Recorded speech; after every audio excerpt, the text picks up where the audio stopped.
Benátska omietka. Benátska omietka Magnat Style je akrylátová farba pre dekoratívnu úpravu povrchov stien s vytvorením zaujímavej štruktúry s estetickým efektom v podobe zošúchanej omietky. Odporúča sa na povrchovú úpravu stien a architektonických prvkov v interiéroch.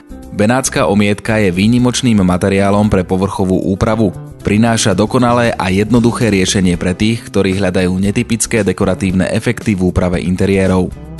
K vykonaniu náteru sú potrebné nasledovné výrobky.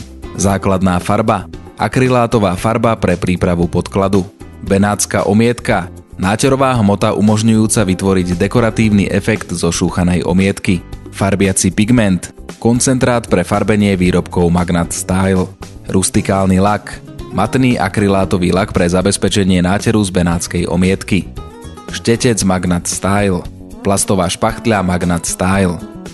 Príprava podkladu. Dôležitou fázou prác je správna príprava podkladu. Podklad pod benátsku omietku musí byť súdržný, zbavený prachu, zvyškov lepu, olejov, mastnoty a nečistôt, musí byť hladký a rovný. Podklad sa vyrovnáva a vyhladzuje špachtľou a brúsením. Následne sa zbavuje prachu a až potom sa valčekom nanáša základná farba Magnat Style. Táto farba obsahuje veľmi jemný kremičitý piesok, čo zabezpečuje dobrú priľnavosť neskôr nanášaných dekoratívnych vrstiev. V závislosti od intenzity farebného odtieňa podkladu sa nanáša 1 až 2 vrstvy základnej farby Magnat Style. Odporúčaná doba schnutia jednej vrstvy je približne 2 hodiny. Farbenie benátskej omietky.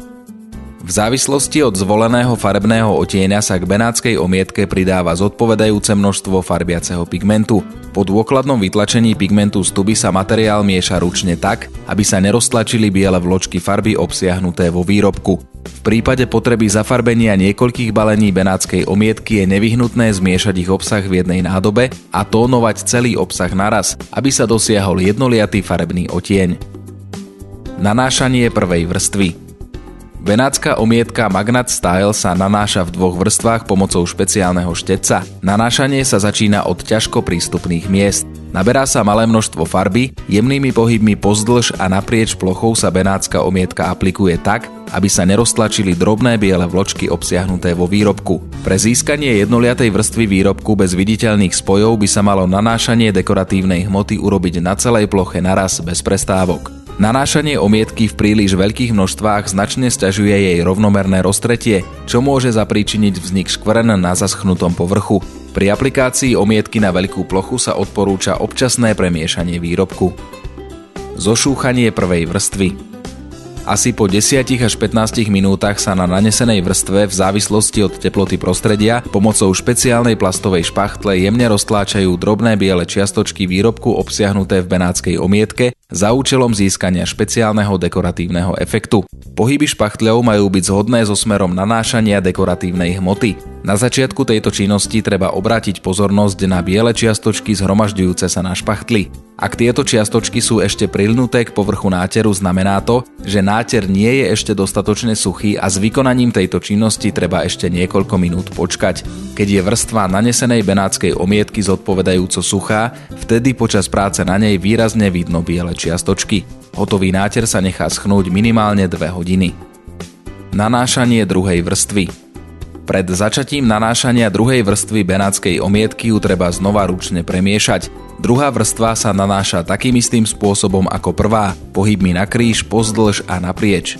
Umožňuje to docielenie žiadaného dekoratívneho efektu s vrstvou tmavšou ako je tá predošlá. Podobne ako pri prvej vrstve, v závislosti od teploty prostredia sa začína po asi 15 minútach proces zošuchovania náteru pomocou plastovej špachtle. Toto sa urobí na celej ploche. Roztláčajúc drobné biele čiastočky výrobku obsiahnuté v benátskej omietke sa vytvára špeciálny dekoratívny efekt zošúchanej omietky. Po skončení činnosti na celej ploche sa vrstva necháva zaschnúť po dobu minimálne 6 hodín. Zabezpečenie povrchu. Pre ochranu náteru sa celá plocha natrie bezfarebným rustikálnym lakom Magnat Style, ktorý sa v závislosti od veľkosti plochy nanáša štetcom alebo valčekom. Počas lakovania nadobúda povrch vzhľad mliečnej vrstvy, ktorá po zaschnutí bude matná a úplne priezračná. Doba schnutia laku je asi 1 hodina. Po 3 dňoch je náter odolný voči umývaniu a oteru na mokro.